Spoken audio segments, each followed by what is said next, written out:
Hello everyone, मेरा नाम है एडवोकेट तेजस्विनी सिंह राजपूत। इस बार 15 अगस्त को हम 79 इंडिपेंडेंस डे सेलिब्रेट करने जा रहे हैं। पर क्या आप लोग जानते हैं कि 15 अगस्त का दिन ही क्यों चूज किया गया इंडिपेंडेंस डे सेलिब्रेट करने के लिए? So let's know about it. देखिए, 1929 में लाहौर अधिवेशन में इंडियन नेशनल कांग्रेस के द्वारा पूर्ण स्वराज की मांग करी गई और उसको हेड कौन कर रहे थे? जवाहरलाल नेहरू। उनकी अध्यक्षता में पूर्ण स्वराज को पास कर दिया गया। तभी के बाद 26 जनवरी 1930 से स्वतंत्रता दिवस के रूप में या फिर पूर्ण स्वराज के रूप में हम 26 जनवरी को एज इंडिपेंडेंस डे सेलिब्रेट करने लगे। फिर ऐसा क्या हुआ कि 15 अगस्त को हम सेलिब्रेट करने लगे इंडिपेंडेंस डे? देखिए, वर्ल्ड वॉर 2 के बाद ब्रिटेन में लेबर पार्टी आ गई थी सत्ता में और पीएम बन गए थे, प्रधानमंत्री बन गए थे क्लीमेंट एटली।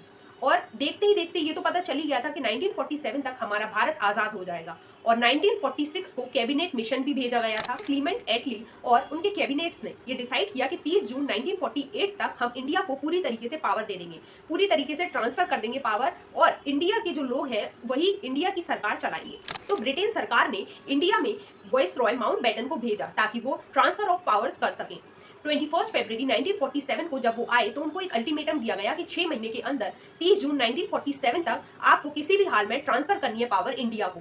और जब माउंटबेटन आए इंडिया में और जब उन्हें कुछ टाइम तक भारत की स्थिति देखी तो उन्होंने जाना कि इतने टाइम तक अगर हम रुके, 1948 तक रुके, तो यहाँ पे काफी प्रॉब्लम्स का सामना पड़ सकता है, हमको भी पड़ सकता है, सिविल वॉर छिड़ सकता है। इसीलिए माउंटबेटन ने, जो ब्रिटेन के पीएम थे क्लेमेंट एटली, उनको जल्द से जल्द इंडिया को पार्टीशन करने के लिए कहा और एक माउंटबेटन प्लान तैयार किया और इसी प्लान के हिसाब से भारत का बंटवारा किया जाएगा और इसी वजह से भारत के बंटवारे के साथ साथ भारत की आज़ादी के लिए एक ब्रिटेन संसद में एक कानून लाया गया, इंडियन इंडिपेंडेंस बिल 1947।